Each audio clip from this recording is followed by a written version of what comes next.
بسم اللہ الرحمن الرحیم۔ سامعین و ناظرین، امام بخاری رحمۃ اللہ تعالی علیہ آپ کا مزار شریف سمرقند کے اندر موجود ہے۔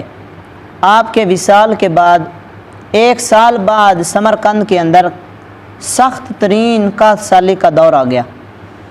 کئی دن گزر گئے، بارش نہیں آئی۔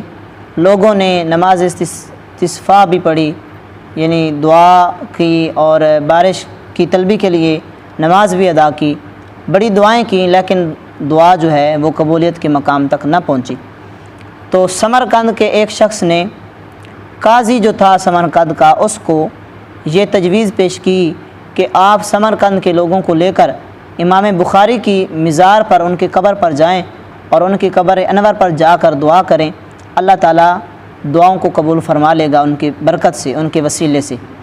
تو جو سمرقند کا قاضی تھا وہ اپنے علاقے کے لوگوں کو لے کر امام بخاری علیہ رحمہ کی قبر انور پر پہنچ گئے اور وہاں جا کر ان کے وسیلے سے دعا کی۔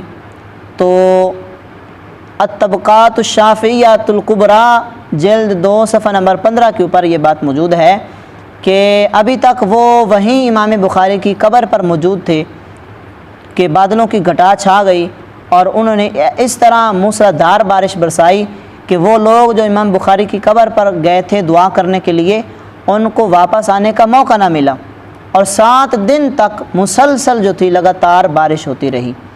تو اس روایت سے، اس حکایت سے، اس بات سے یہ بات ثابت ہوتی ہے کہ اولیاء کرام کے توسل سے، اللہ کے نیک بزرگوں کے توسل سے اللہ تعالیٰ دعاؤں کو قبول فرماتا ہے۔